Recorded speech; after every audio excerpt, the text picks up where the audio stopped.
My neighbor destroyed over $58,000 worth of timber on my property without a single word, without a permit, without even knocking on my door. What they didn't know, I had every tree mapped, measured, and documented. An invoice I handed them. They never saw it coming. Stop scrolling. I need you to hear this.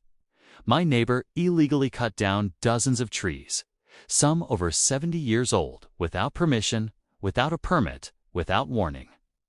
They figured I wouldn't notice.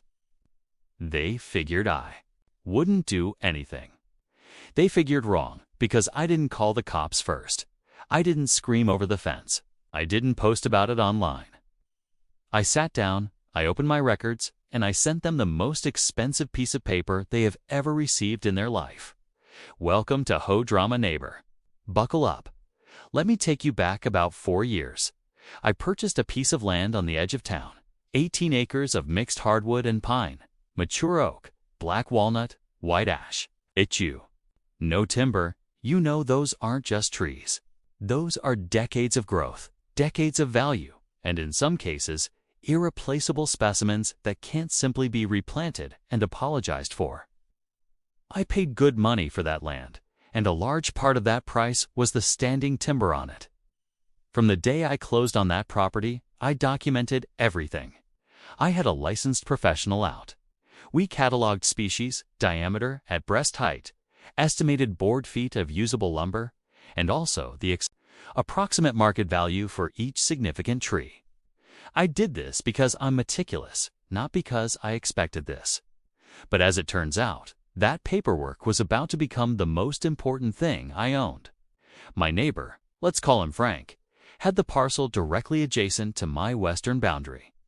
Frank and I were never close. We'd nod across the fence maybe twice a year. No disputes, no drama, or so I thought.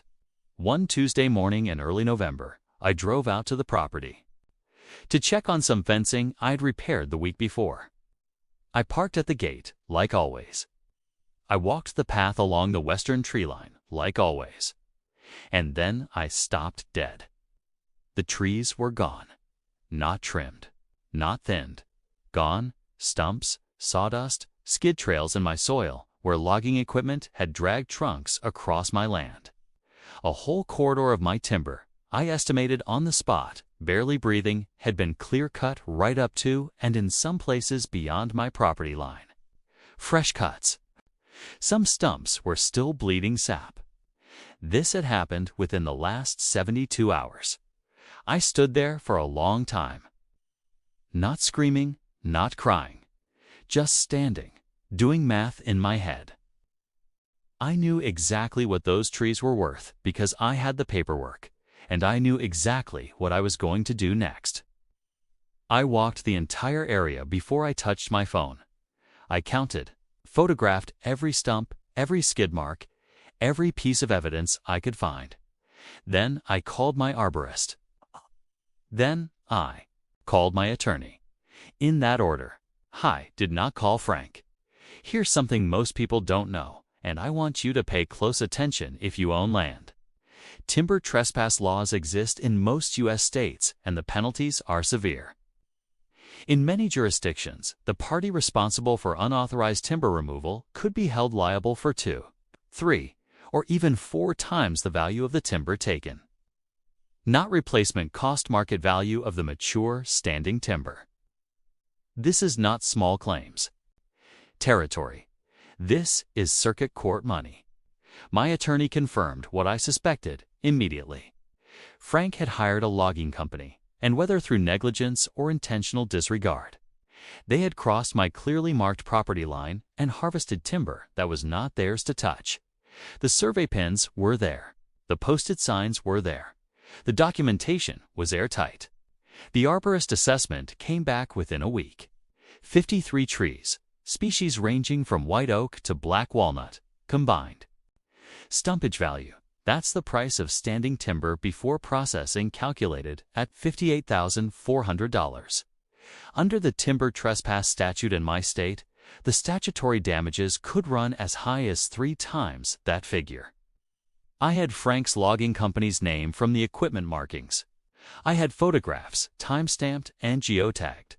I had a licensed survey confirming my property boundary. I had the original arborist documentation from when I purchased the land. In short, I had everything. Frank had nothing but the lumber he'd sold and whatever money he thought he'd saved on land clearing. 3 weeks after I discovered the damage, my attorney sent Frank a formal demand letter. Attached to it was the full damage assessment of every tree itemized, every dollar documented, and a clear statement of intent to pursue statutory timber trespass damages if the matter was not resolved. I know the exact moment Frank received it because within 6 hours his truck was in my driveway. He came to the door looking like a man who'd just been told his house was on fire. I didn't invite him in. I stood on the porch. I let him talk first. He said the logging company had made a mistake. He said he hadn't authorized them to go past his property line. He said he was sorry. He said he didn't think it was that big a deal. They were just trees. He actually said that. Just trees. Just trees. Sir, black walnut trees take 70 to 90 years to reach maturity. You cannot go to the nursery and buy one back. You cannot apologize to one in existence.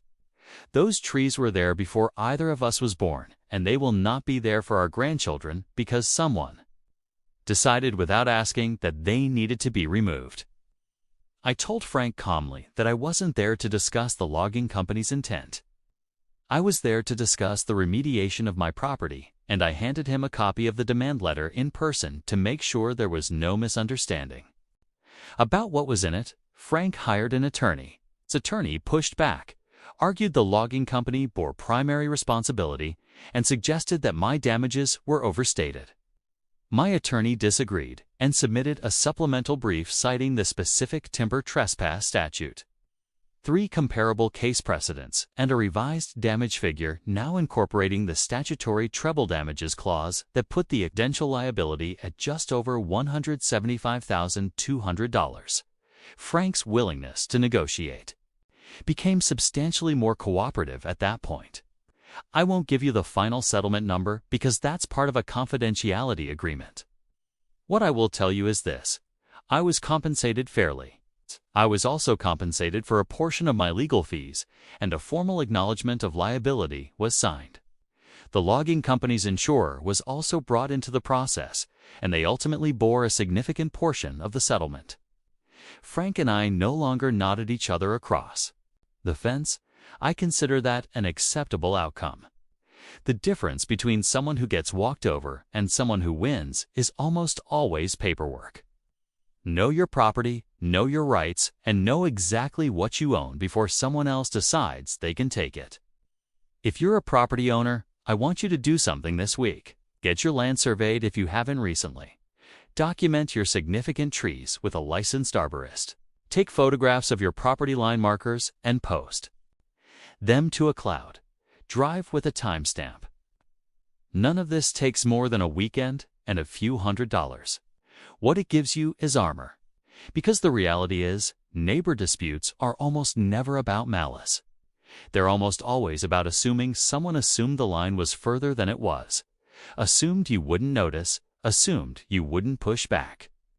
Documentation ends assumptions. This happened to you or something like it? Drop in the comments. I read every single one, and I've started turning the most compelling ones into episodes right here on HOA Drama Neighbor.